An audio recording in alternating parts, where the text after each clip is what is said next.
Hey, Fitheads. Today we talk with Robbie Bent, who made me realize that I'm doing absolutely nothing for my mental health and I can't breathe. Yeah, one of my favorite parts of the whole thing was he was like, for people that are just getting into breathing, and I was like, wait, is that me? Am I been doing this wrong the whole time? Yeah, that was really cool to see what he's doing, though, to make it accessible for fitheads like us. Yeah, breath work is like a really sort of a really, really powerful way to fix a lot of problems that also happens to be relatively cheap. Yeah, You just have to breathe. we Also, I always talk really, about sleep is low hanging fruit, but this seems even more so. Why haven't I been doing this? I know, lower hanging or, Yeah. and I just want to point out that I always knew that mouth breather was a really good insult, but now it's Excuse me. also scientifically terrible for you. And we'll let Hill tell you why. Welcome to Total Fitheads. Serious fitness for not so serious people. Hi, Robbie. Welcome. Thanks for joining us. Thanks for having me on, Ali. So, first question, tell me why my breathing is terrible. So, unbeknownst to most people, breathing is the fourth pillar of health. And so, everybody knows about diet, they know about exercise. In the last few years, they've learned, oh, wow, sleep is really important and impacts the other two. The fourth pillar is actually breathing. And there's been environmental changes in the last 20 years that have really impacted our breathing, making our breathing by default problematic. And so a few of those: increased environmental stress. So every time you check your phone, Slack message, social media, in between time, which is, almost everybody, there's a fight or flight response that happens. And so your mind doesn't know the difference between real stress and perceived stress. And so boom, fight or flight response happens in the nervous system. Your heart rate increases, you start breathing through the mouth. That's uncommon. And over time, we've become we'll call it addicted to mouth breathing. And as a result, it's causing all kinds of problems with oxygen absorption in the brain and throughout the body, which we can get into. But so one is increase in stress levels and stimulation. Two is increase in acidic foods. So when we're eating fast food, processed foods, vegetable oils, these things change the pH levels in the body. And as a result, we breathe out more carbon dioxide to reset the pH levels. So those two things, changes in diet and stress levels, have impacted our breathing quite a bit. And as a result, most people's CO2 tolerance has declined, which we can get into. So I'll stop there and we can kind of dive in. That is so much. Okay. I've been wanting to do an episode on this for a long time. I've been wanting to figure out why the heck my breathing is so screwed up. I'm so glad that you're here. Okay. CO2 tolerance. Tell me about that. So you can think of our brains as a measuring mechanism. There's like a little thermostat, the same way you have in your house. And, this analogy is taken from James Nestor's book, Breath. For anybody listening, it's a great place to start to really learn about how our breathing patterns have changed in more detail. But imagine your brain as a thermostat. And instead of measuring temperature, it's measuring the amount of CO2 in the bloodstream. And when your CO2 hits a certain amount, your brain is telling you to breathe out. And that amount changes. And so, as I mentioned before, when we're mouth breathing because we've eaten poor food, because we're stressed, that amount of CO2 in the body that we're measuring actually decreases. Now, why is that important? So the CO2 tolerance is just how much carbon dioxide can we have in our body. And for those who are new to breathing, think about, I'm breathing in oxygen into the body. I'm using that oxygen to create energy in our cells. And then I'm breathing out carbon dioxide as a sort of a waste product. Now, our CO2 tolerance is how much CO2 is in the body. And so a really nice example is, imagine you breathe in oxygen, it's in our lungs. That oxygen is picked up by red blood cells. So you can think of those as like little boats. And those boats are going through our body to our brain, our muscles, dropping off this oxygen all across to eventually create energy. And so the big issue with CO2 is that these boats, imagine them with little doors. taking the oxygen molecules through your body and we don't have enough CO2, imagine the doors being rusty, like they won't open. So it becomes really difficult, even if we're breathing in as much oxygen as possible, that oxygen's not able to be dropped off in the brain, in the muscle cells, the tissue, the organs, as I mentioned. And so what that leads to, problems sleeping, problems with energy efficiency, a whole cascade of sort of downstream effects. So that's basically what CO2 tolerance is. Building it up, having strong CO2 tolerances is super important for actually absorbing oxygen. Oh, fascinating. So you could be breathing enough and just not feeling the effects because your body's not using oxygen correctly. Exactly. And the misconception is you can think of your lungs or your body like a glass of water that's already full. So like we actually, in every breath we take, there's excess, 25% excess oxygen. So by breathing in more, even though more oxygen is coming into our lungs, we're not actually using that oxygen effectively, efficiently.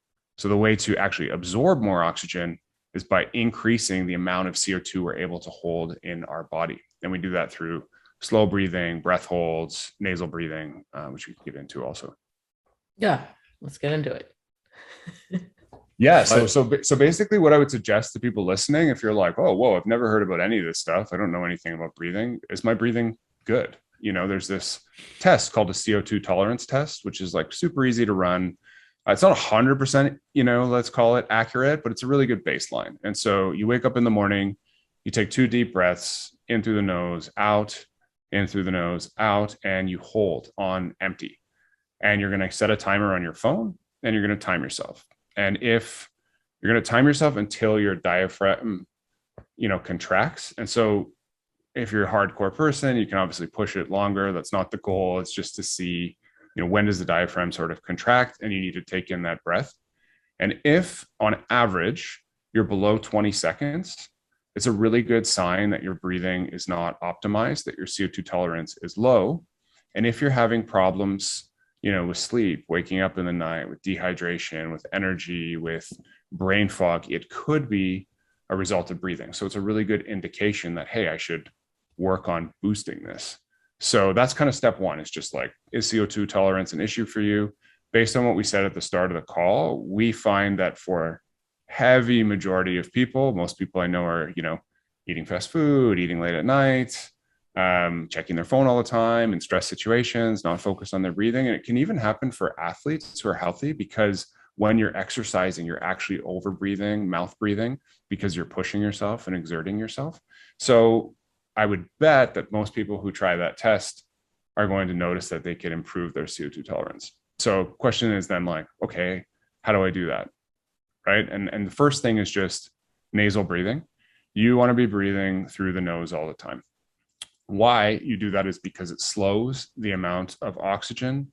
It's going to purify and heat the air to the perfect temperature for the lungs. If you imagine your you know, nose like a sidewalk, right? A very small amount, perfect amount of oxygen coming in, whereas your mouth, and you know, same with the CO2 coming out, your mouth is like a driveway, like full on, you're doubling, tripling, quadrupling the amount of oxygen you're breathing in and the amount of carbon dioxide you're breathing out. So the things you want to be focused on during the day, nasal breathing as much as possible, long, slow exhales, and then breath retention, which is holding your breath until you feel sort of an air hunger.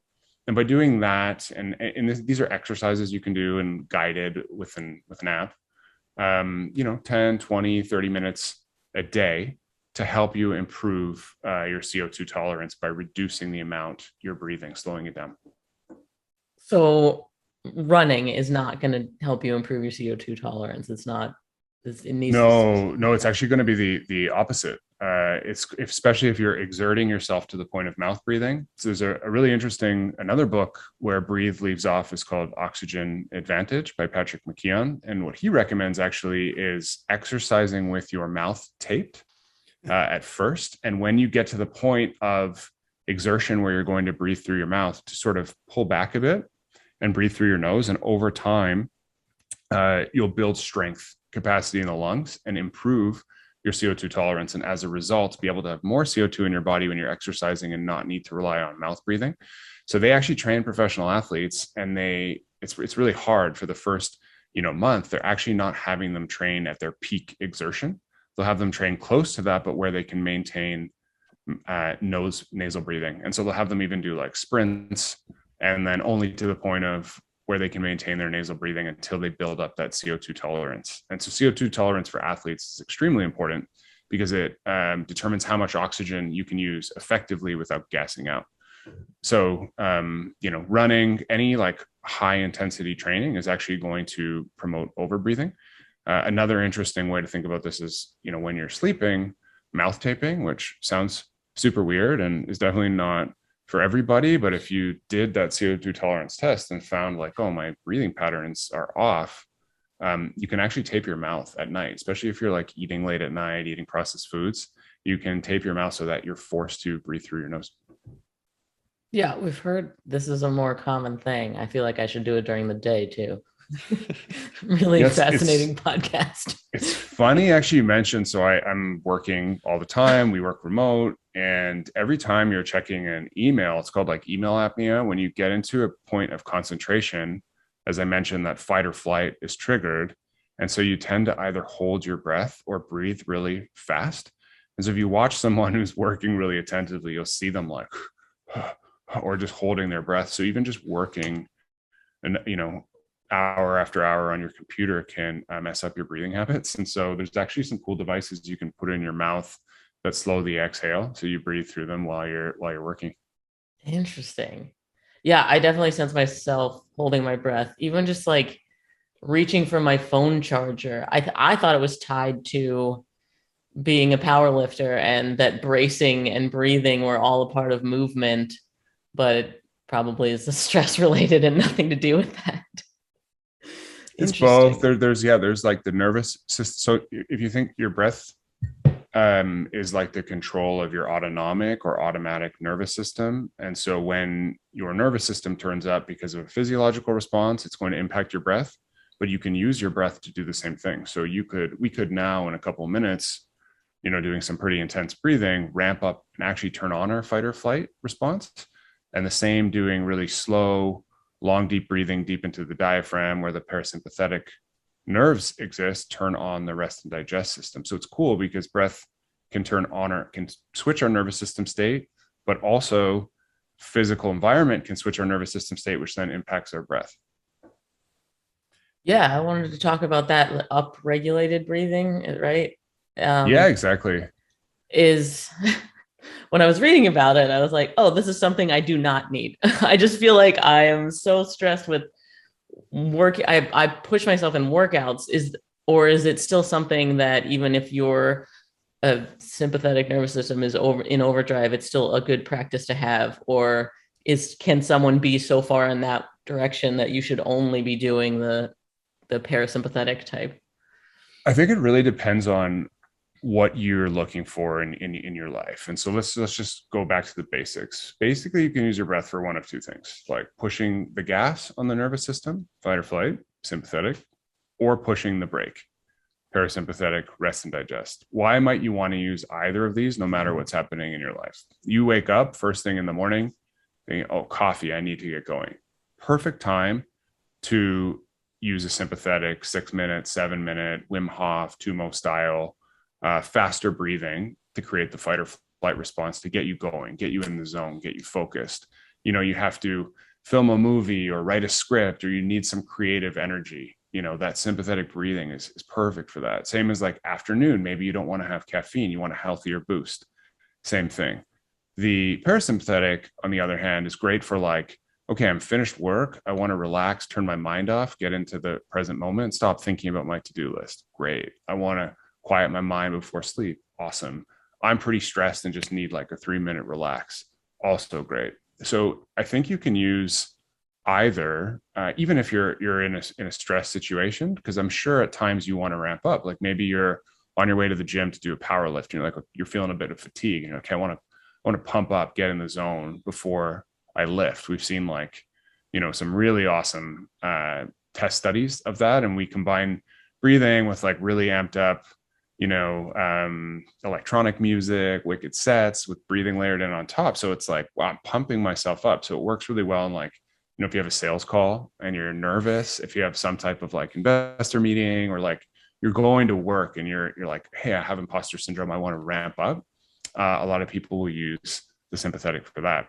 And then one final point on that one, the further you push the sympathetic, like let's say 15 minutes or so, you actually blow out so much carbon dioxide that your blood vessels constrict. And the thinking mind, the part of the brain that creates your ego, so I have this to do, what do these people think about me, this everyone who's listening is like, they're always thinking, I have so much to do, I'm overwhelmed, and just it's a nonstop. And so that sympathetic style of breathing can stop the blood flow to that part of the brain, and as a result create space where we can then process emotions. And so if you're dealing with, emotional trauma, breakup, or fired from your job, death in the family, stress, worry, this style of breathing, even though it's ramping up, can actually give you space from these really challenging thoughts. And we've seen this is super powerful for people who struggle to meditate, because, a lot of people sit down and it's like, oh, I just have all these thoughts and I don't know what to do. And so if you just follow this breathing physiologically, you're creating a change in brain state. And so even though you're ramping up, you're actually stopping thought. And so the way our site is laid out, it's kind of like up, techniques to ramp up, down, techniques to down regulate, and then around, all around, which we call techniques to transform, as if you want to go like a bit deeper. Do you find it's way better than meditation? What do you find this is a good suggestion for people who struggle with meditation? So my background, I struggled with addiction for 10 years, and to quit, I actually got into meditation. It was kind of like, I had to hit rock bottom, and I was like, I'll try anything. And I went to this 10-day Vipassana retreat, which is a 10-day silent retreat with 10 hours of meditation a day, completely on your own, in your own mind. Through that, I learned about psychedelic medicines, went and did ayahuasca in Peru, and I've been sober since. And those are key proponents of my mental health routine. And then for 5 years, I tried to teach them to people and really struggled. Like majority of my friends, I would say 9 out of 10, especially those that are like, I have ADHD also, which makes meditation even more difficult. But I found for my friends, they're like, I'm busy, am I doing this thing right? Nothing's happening. And even though it's been something that's so impactful for me, it was a tough starting point. And you can think of it like an instrument where if you pick up a guitar, you're not going to play a song. But in today's society, you expect like, okay, I'm going to listen to this app, and in 10 minutes, I'm going to meditate and I'm going to feel something, and you don't. And so I don't think breathwork is a replacement, but I think it's a phenomenal tool for people who've struggled to meditate, because you can feel something in a single session. And you don't need to sit down and say like, okay, pay attention to your breath, pay attention to your thoughts, which is challenging for some. You can sit, listen to music that you would anyways, because it sounds like a set, it's kind of pumping you up, and you're just following the breathing songs in the background, and it's creating a physiological change. And so we've just found it as a more entertaining, fun way to get into mental health. And so for me, everything that we're trying to create is around like meeting people where they're at. And so many of my friends are like, yeah, I go, I know about diet, I do fitness, and then you talk about mental health, and it's like, I have no practice. Should I? Like, and then it's like, well, how are you feeling? And they're like, well, I don't know. They're like, terrible. Yeah. No, yeah. And then it's like, well, what do I do? And so it was, how can we create tools that are like fun and entertaining, but then also are helpful? And I think that's the key, is getting people into something because it's fun. They feel it. And so that's what I think the difference is between breathwork and meditation. Yeah, I both Max and I have dedicated some amount of time to creating the meditation habit, and not seen that immediate feedback that you're talking about. So it's been hard. Max has put in way more time than me. I gave it 10 days. He gave it 10 years. I gave it a year. It was my New Year's resolution last year, and I did it, 300 something, 20 days out of the year, whatever. And it was like, yeah, it's all right.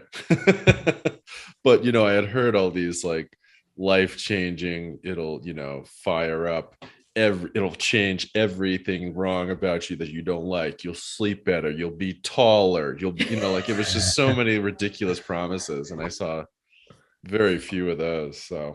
So do an interesting one for people listening, and this is resonating with, is the advice I would give to somebody to build a meditation habit is go on one of these retreats. And while it sounds insane, and like the response is, I could never do that, 10 days, silence, that's crazy. In that 10 days, you're actually doing 2 years of like daily 10-minute calm sessions.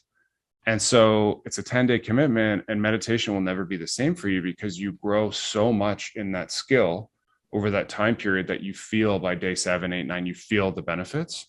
And after that, you know, they're there. Whereas, you know, you're just like, okay, I did it for 365 days. I didn't really feel anything. Maybe something's happened, but it's unclear. And so once you feel that, it's like that feedback, like, oh, okay, this is valuable. I know where I'm going. I know there's value here.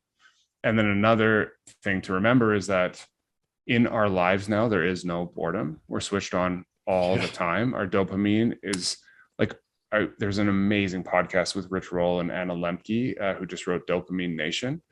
And like, people are more likely to be addicted than ever before, not just to drugs, but like, you know, to social media, to shopping, to TV. Like, you know, even 10 years ago, you had to watch commercials. Now it's like Netflix, binge, what do I want to watch? Like, everything is instant.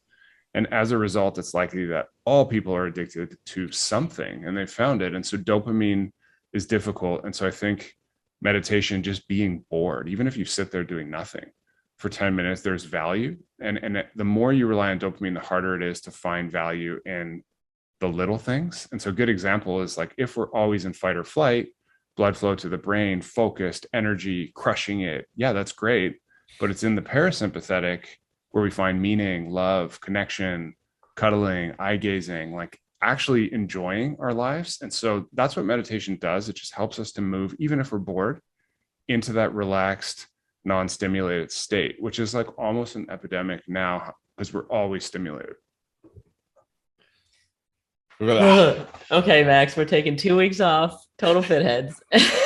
No episodes because we're just staring at a wall. I've never swam before. Cool. I'm just gonna shove you into the deep end. That'll solve it.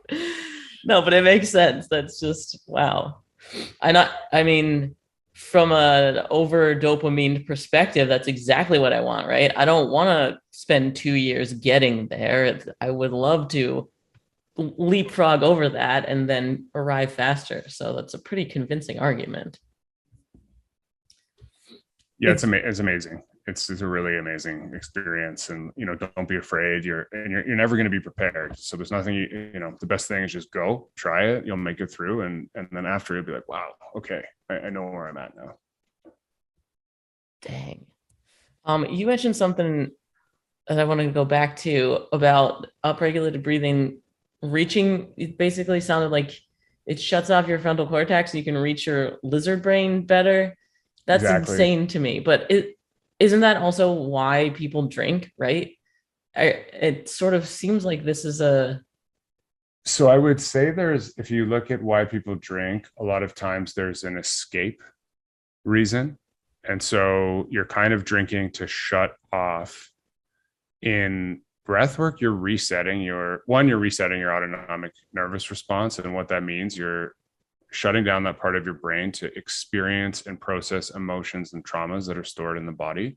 And so we've seen people who've had crazy experiences from when they were kids come up and process and like really release those experiences. And we've seen it re-regulate their nervous systems for people dealing with PTSD, stress, trauma, looking for emotional release. And so while alcohol is blocking pain, you know, making you unaware, this is the opposite. You're shutting down that part of your brain, but you're going directly into these feelings to explore them, process them, and let them go. Wow. Crazy. Powerful. I've never heard of breathwork reaching that level. That's cool. Yeah, we've seen, you know, during COVID, there was a woman who for 6 months wouldn't leave her house. Like, she wouldn't even go answer the door when like the Uber Eats came, and she started using the breath work. We have a specific section on fear release, and so it's longer, 30 minutes to 1 hour of breathing over a number of sessions to help pinpoint, feel into fear and release them. And within 6 weeks, she was, you know, sending us a message like, hey, I'm out, I'm at the grocery store, like, you changed my life, I've conquered my fear, I'm able to go. So from an emotional perspective, that's what we want to get across, because that would cost from a therapy standpoint, a ton of money, a ton of time. Kidding me? Yeah. You know, from a psychedelic standpoint, it's illegal. It does work, but you'd have to find them. And this is like, you know, $15 a month. You can get access to these tools and do them at home on your own, which I think is just like so powerful. Incredible. You that Max is like, I'm so paranoid now that now I'm paranoid that I'm mouth breathing. I know it's ugly. Let me ask you this. Can I exhale through my mouth? Is that a problem? Yeah, so it's not as bad. Like, you definitely want to inhale because you're getting, you know, as I mentioned, you're purifying the air through the nasal cavity. You're changing the temperature of the air, so it's best suited for your lungs. So it's not as bad. Like, definitely you want to be inhaling through the nose as much as possible. But again, when you're exhaling through the mouth, you're breathing out more carbon dioxide more quickly. So not as big a deal, but best if just nose in, nose out, as slow as possible. We mentioned that running actually is not helpful for this type of thing. What about swimmers? They're holding their breath underwater. Do they potentially have better CO2 tolerance?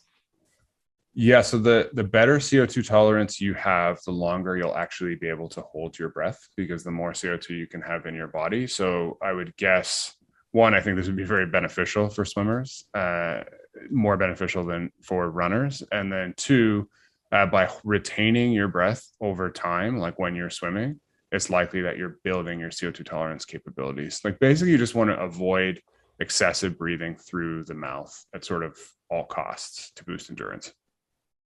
This is crazy. You also mentioned Wim Hof. Let's talk about cold and heat exposure. Yeah, so Wim Hof, ultimate legend. You know, like, I've been following him for a long time. Because I'm sober, I don't go to bars, or didn't. Now it's sort of getting to a point where I can be around alcohol and it's not a big deal. But when I first started, it was, you know, temptation was there. I didn't want to be in bars and restaurants. And so I'd go to bathhouses, you know, Russian banya, thermal spas, big sauna, cold plunges. And then I heard about Wim Hof, and, you know, I love Rhonda Patrick and these biohacking podcasts. Peter Attia, all these guys, like all this Wim Hof character. Total fit heads, obviously. Yeah, total fit heads. Absolutely. And got into Wim Hof about 4 years ago, did his training, and was really interested in this ice bath and like what was happening. So I read a number of different research papers on it and built an ice bath in my backyard. And then we started having our neighbors over, our community. And then we kind of started doing classes, because we were thinking, like, how do you make this an enjoyable experience for people? And instead of, like, everybody's afraid, right? It's like, oh, the ice bath, I hate cold, it's crazy. And so we started using, you know, sound bowls and essential oils and different meditation techniques, and having people go on the ice bath with really understanding, like, what's happening in the body and then what's happening in the mind. And that exploded. I saw, you know, bankers and lawyers and type A entrepreneurs who had no real interest in spirituality for the first time say, like, whoa, my mind has stopped. I'm not thinking about my phone. And just like the breath work, you're getting that instant feedback from a physiological perspective. And so as I dug into it, I learned the ice bath actually triples the norepinephrine in the brain, which is a neurotransmitter responsible for mood, attention, vigilance. It's your mind saying, hey, I need to be aware because this could be dangerous. And what that means is any, like, to-do lists or thoughts or emotions, that stuff fades away and you're completely present. So we realized it's kind of like training wheels for meditation. It was like the first step to just get you to stop thinking, which is really beautiful. Fascinating. Yeah. It almost feels like the opposite, right? Because you're making your body freak out so much. And it seems like breath work would be down regulation, but it makes sense that they're tied together in the sense that you stop caring about anything else. And it's really cool because you're teaching people, and at first we were doing it just for longevity reasons, because that's what all the science and research is on. There's a longevity specialist, David Sinclair, who actually says hot, cold, or like thermal training is the second best thing you can do for longevity after fasting. So it's very clear there's a ton of research on the benefits for the immune system, reduced inflammation, improved antioxidant systems. But what we got really excited about was the mental training aspect, which nobody was talking about it. And what's happening is you get in the cold, you turn on the fight or flight, you're going to like hyperventilate. And then through long controlled slow breathing, you can actually move your nervous system in real time from fight or flight to rest and digest. And why that's really cool is because you can't really train for like anger or fear or embarrassment. You know, these things just happen in your life, and there's sensations. When they happen and that stress response occurs, it's like too late, you know. So someone cuts you off, you scream at them. Somebody does something, you know, you lose your temper. And so in the ice bath, you can actually train day in, day out to hit the fight or flight, and as fast as you can, relax, let go, surrender. And what it teaches you is that when you have a sensation, you don't have to respond. There's a space there. And we found this was like the best tool for teaching people to control their nervous system. That's crazy. The total opposite of every single argument I've ever seen, or every news outlet, anything related to politics, or, you know, it's like the total opposite. Yeah. It's amazing.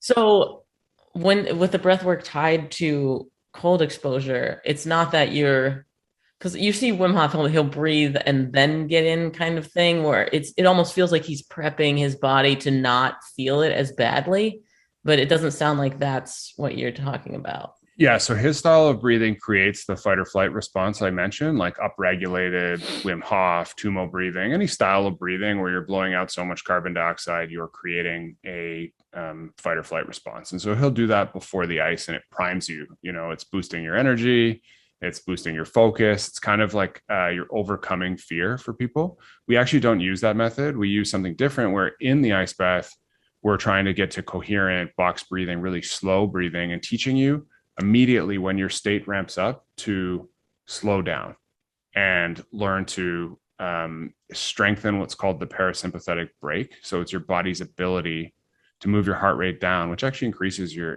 HRV over time. So that's kind of the goal. So it's slightly different than the Wim Hof method. Yeah. And you use breath work exercises to fix your HRV long term, or how does that work?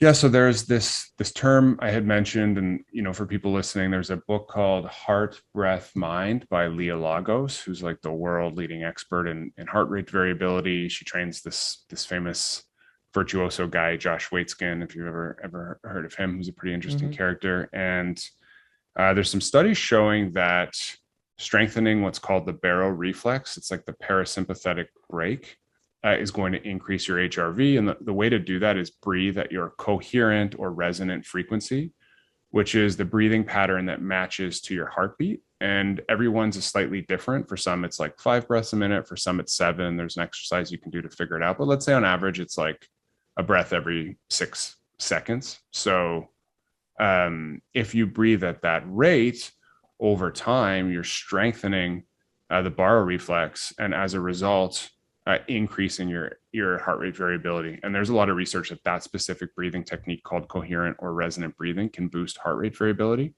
And so what's recommended by Dr. Lagos is to do a 10-week program with 2 20-minute breathing sessions per day at your coherent breathing rhythm.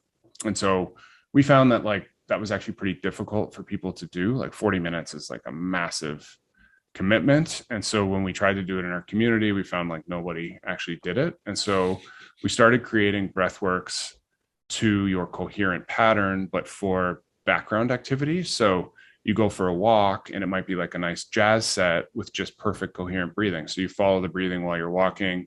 You can play it while you're cooking. So there's no actual facilitation. It's just perfect breathing in the background for like work, cooking, walking, to try to make it easier to implement these habits. That sounds so reasonable. You mentioned multitasking, and my my brain is like, yes, please, let's do more at one time. But wow, interesting. Wait, so how do you find what your specific coherent breathing is? You need to get a chest strap, like a polar chest strap, a heart rate monitor. And there's an app called HRV Elite that you'll wear your chest strap monitor and measure your heart rate with it's a bit of an annoying process, to be honest, but you'll wear the chest strap monitor, you'll download the app, and you will track your heart rate while breathing at like 5.5 breaths per minute, 6 breaths per minute, 6.5 breaths per minute. You'll do it twice, and then it will tell you through which style of breathing was your heart rate variability the highest. And then that's the one for you to focus on. Interesting. And then you're breathing along with specifically the beat of the music that you offer. Exactly. And so we program, if it's 5 seconds, 6 seconds, 7 seconds, you can choose, and then you can choose the style of music you'd like. And it's just kind of background music to breathe to. That's cool. Yeah, one thing that I think is important to point out is I listened to a couple of your sessions, and they're not it's not a gong, it's not a it's not a monk, in the background. Like it's cool music, or it's whatever style you want. I mean, that must have been a huge breakthrough for you guys. Yeah, it was pretty interesting. So it kind of just started like, our physical space shut down during COVID, and people were freaking out, like really like back in the 2020 April, like it was crazy, people stocking up and hoarding stuff, and people were afraid. And so we just started doing the breath work we were doing in the space online, and just doing it on Zoom. And a few hundred people were joining each time and asking for recordings. And then on Zoom, we were like, I wonder if how do we make this more fun? Like people are coming, it's like Friday night, nobody can go out. Let's make this like cool. And so we just started taking sets from our DJ friends that we know, where we're like, oh, we love this music anyways. And then we started doing these hour-long sets where it'd be like you're listening to this dope music and breathing. And then we started putting in like some affirmations and NLP, and like, because we wanted people to feel better. So it'd be like, okay, we want people to feel gratitude. Let's design like a gratitude visualization. And so just kind of experimenting with all that. And then we found we really hit on something, was to make, I guess, kind of what I've been searching for 5 years. It's like, how do you make these mental health, emotional wellness techniques fun? And I'm not going to go out there and say like, oh, you need to be enlightened, it needs to be a wind chime, and it has to be relaxing. And I'm just like, okay, it seems like people want this. Let's make it cool. And then like, what we started doing after that, we'd have friends over, and instead of having alcohol at dinner, we'd just like put on a wicked 60-minute breathwork set. We would do it together. And then you kind of get to the same place. You feel amazing, uplifted, you're feeling gratitude, and then you share. And it's kind of like, how do you want to connect with people? So we're actually putting out next week a nice article on how to guide your friends through a breathwork at home instead of having a night out drinking. And for people who are into like biohacking and health and longevity, like you want to hang out, but you still want to feel good. And so that's what's missing, is like, what are the ways to make you feel good that are healthy, that are going to open you up? And so that's like exactly like you said, like using things that are fun and music and like social experiences, I think is the real key, because everybody's busy. As you guys said, it's like, I got my 10-minute meditation and my 15-minute walk and my workout and my diet and my reading and my work. So putting more into that day is tough, but everybody wants to socialize and be connected and hang out. And those are mostly unhealthy activities. So if you can switch 5 beers in a football game, or, a night out at a nightclub with something that's still fun, but healthy, that's huge. Yeah, the social aspect of it is so different than what I usually think, right? Breath work or meditation, it's so personalized and you're by yourself in your own head. But then the idea of sharing that with other people seems cool and fun and reasonable, and not just like a daunting task in my day. Yeah, talk about your physical spaces then, bringing people together. Yeah, so the spaces we found, I mentioned we were doing these ice baths in the backyard, which changed to a garage, which you can see behind me. And the garage space was just like, oh, let's put the ice bath in a sauna and see if people come. And then tons of people in the neighborhood started coming. We started doing more of these classes. So we would just get like 6 friends, turn off the lights in the sauna, and be like, okay, everyone share. We'd be playing a drum, listening to like, and things would get crazy. And then we're like, okay, let's have 2 people go in the ice bath at once, and we'll have teams, and we'll all go in like one after the other, like 2 or 3 ice baths in a row, and we'll have people do an eye gaze, and everyone will be cheering. And so we just started making up classes, and people loved it. They loved like it, just these things helped them open up, very similar to what I meant for the breath work. And so you come out of the ice bath, and you're like, wow, I just conquered my fear. Like nobody has their phone, everybody wants to chat and share. And we're just like, whoa, this hot cold class idea is amazing for getting people to socialize. So during COVID, we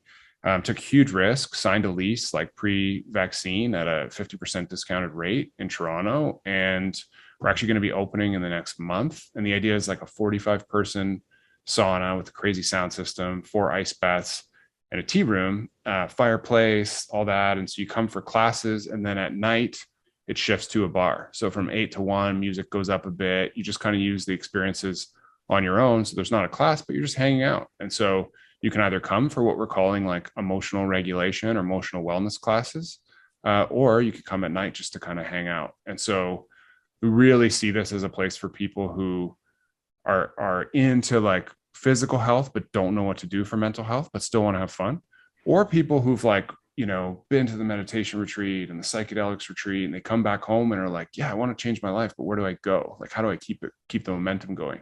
So we see both of those as like really good customers. So we're opening in December and flying out in Q1 next year to a number of US locations, and hoping to sign a lease early this year to open our first US location. And the goal is to have, you know, kind of the way SoulCycle revolutionized physical fitness. And now you have, you know, CrossFit and Rumble and all these awesome, fun things to do. I want to do the same for mental health, right? So you go and it's cool to hang out and do gratitude with people. And so hopefully we open one of these in every city, and there's a space for people to go to like feel better. Cool. Wait, sorry, bit of a tangent. Do you think that SoulCycle opened the doors for all of those other places? Do you see that as the reason? I think it was sort of the first, like Yeah. there was a couple things they did. So one, there was no booking systems. So they, you know, before that you had to go to like a Gold's Gym and like wait for an hour to go to the class and write your name on a piece of paper. And so they came up with a booking system to make it easy to go to a class. But then like, if you look at how they designed the class, it was like like seeing a movie. So the facilitator would have 5 arcs. They would tell a story. All of a sudden you're in this like completely dark space. Music is just thumping. And so I think it's cool that they kind of, you know, made fitness not really for, you didn't have to be an athlete or a bodybuilder. You could just be a normal person. It could be like a Thursday night fun thing. CrossFit's a little bit different, obviously, and it's based on different mechanics, but I think that they were the first like boutique fitness outlet with fitness as like really, entertainment. And so I think like for mental health right now, if you think of what the options are, it's like, okay, we can, you know, headspace at home, 5-minute journal at home. That's cool, which I do, but it's solo. Or there's like therapy, which is also fantastic, but like $250 a session, you know, and for most of my friends, they're not willing to be vulnerable and like share, or they don't know what emotions they're feeling. So there's this huge gap in between. Like, I think if people come and they have a sauna session, learn a bit about gratitude, and they come because it's cool, as like a fun place to go. And then they're like, whoa, why do I feel like this? You know, might open the doors. So we've seen like we'll call standard, like accountant, doesn't care about spirituality, any of like words around like energy, this kind of stuff. They like turn their nose at. Skeptical person. They come because their friend's been to the space and said it was cool. It's a Friday night. We teach them about the science. They buy into the longevity. They get in the ice bath, start to teach them about setting an intention. Like, whoa, this is cool. They go home, try breath work. Like, whoa, this is really cool.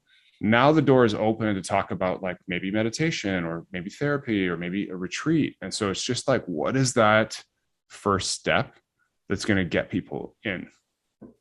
Have you seen people open up because insane? I've seen some things I'm really excited about. Once I mentioned I struggle with addiction. So I have like 15 people that have been sober because of this community. And so we've seen the ice bath work really well because it's very stimulating. And so for people who have struggled with cocaine, amphetamines, drugs like this, they can come use the ice bath in a healthy way and like stave off addiction tendencies. So we've seen that be very popular. And then we've seen a ton of people who come in and they're like, you know, why is everyone here talking about psychedelic medicines? That's really cool. Like, how do I find out more? And then they sort of start down that path. And then we've seen a ton of people who just don't give a shit about spirituality or any of this stuff. Who like meditation, they'd be like, come on, I don't want to hear it. And because the space is cool, like it feels like a Soho house. So, you know, they come in and they're like, oh, okay, yeah, I dig this. It's like, you know, it's science backed, it's fun. And it just seems like it seems like a door opener for sure. So what cities are you looking at? LA. Yeah, absolutely. So like, I think, again, yeah, would be looking for advice from the audience, but Austin, Miami, LA, New York would be, you know, San Francisco would be first choices for sure. Very cool. Max, we got to go to Toronto. Yeah, it's exciting. It's such a cool idea. It's such a cool environment. What you're describing about is, I've heard the same thing from myself and from all my friends who even sort of dabble in it. It's like, yeah, I got the Headspace app and shrug. That's sort of the end of my journey. And so it's like to do, but on the other hand, no offense, I don't know how many of my friends are like willing to dip off into somewhere in Asia at a temple and for 2 weeks of whatever. And so I think it's a really good sort of palatable way to introduce like a really cool opportunity for all these people. Awesome. Thanks. And yeah, obviously open invite to Toronto. And so we'd love to host you, especially when the new space is open, to come experience it. Yeah, and tell us about your work with psychedelic medicines too. Yeah, so I mentioned before, I started with meditation, and I was at sort of a rock bottom point in my life, just looking for change. And I think I'd learned about it initially from the 4-hour work week. This idea of like, oh, I need to build this morning routine, and like if I start my morning right, I'm going to crush it, and that's the key. And so I learned about meditation through that. And then I just was out one night with a friend, and he was telling me about this Vipassana retreat, which I mentioned. So I went, and at the retreat, one of the guests was like, hey, if you really like this, you should come with me to try psychedelic medicines. And so we took LSD a few weeks later. It was pretty insane because it was in Israel. I didn't know anyone. They barely spoke English. It was like, we met at sunset on the university campus, went out into the forest, and then I took LSD with these guys. Just like, oh, this is crazy. And it was like pretty profound, but didn't like change my life, but I was like, this is cool. And so I did a bunch of research, found out about ayahuasca, and went to Peru. And we can get into this too, but went like deep into the jungle, did ayahuasca there 4 times. It's something I'll do every few years now, but that really got to the root of a lot of like childhood trauma and issues, reasons why I was using substances, sort of process that. And when I came out, I felt refreshed. And with that refreshed mind state, I ended up joining the Ethereum ecosystem and then the Ethereum Foundation super early on. And like everything in my life changed. I met my wife now, who's amazing. Financially, things started falling into place. So I just found that the daily meditation and the psychedelic use, every 3 to 6 months early and now less, was super powerful. So much so that myself and my partner who got me into Ethereum started a venture fund called Vine Ventures. And the goal of this fund is really like to push forward research and entrepreneurship in the space. And so we have something called the Reciprocity Pledge, which gives 50% of our profits to research as voted on by entrepreneurs in the portfolio. So there'll be all types of research we fund over the next few years, trying to give back and make psychedelic medicines available for more people for more uses in a safe way. Yeah, this seems like a habit of yours where you'll find something that really helps you and then you just bring it to a bunch more people. You're just compelled to help. It's like, it's not even like compelled to help. There's like a service element for sure, but it's just like, I'm excited about this stuff, and it's like, I'm sure people ask you guys about powerlifting, you're just like, fuck yeah, let's get into it. This is my stance. We started a podcast. Yeah, right. You just want to talk about it. So that's what I found. People talk about like charisma, and for me, it wasn't like this fake thing. It's just like, find what you really like, inner, like what, like I actually use a sauna every day, I use ice bath every day. I love it. It's like, find those things and then just go and like do that and like talk about them. And it's exciting. So it's that's the pattern. It's just the things I like, go and like keep doing them. Very cool. But so then you're not all in on crypto? It sounds like that's not one you're bringing to the masses anymore. Yeah, so that was a really hard one, and that's like just something for me as like there's this grass is always greener kind of thing, and I started the ice bath with my wife and our 2 friends, and it was just in the backyard. It was a side project. Then we opened the garage, then we started the breath work, and it was all because it was fun and we were just kind of dipping into like helping our community. And then at some point I mentioned addiction. A few friends had messaged me and said like, hey, this community saved my life. Like, I've never actually been sober for a year. Like, there's something special here. And when I heard that, I was kind of like I love love the Ethereum community so much. It was like so fun. It was the first time I ever made any money. I was around like the smartest people in the world. I got to live in Berlin, San Francisco, and like people in that community are so passionate. Like it's insane. And so it was really fun, but I'm not an engineer by trade. And so what I was working on at the time was highly technical, and I just felt more comfortable working with people, which I love. And so like, it sounds silly, but like sitting in my backyard with like little hat on, playing a sound bowl, guiding people, like I love doing that. And so it just kind of like this took up more and more of my time, and I couldn't do both. And so I slowly, like maybe 9 months ago, a year ago, just started doing this full time, but still like absolutely love crypto. I think it's the future. Love Ethereum. Love it.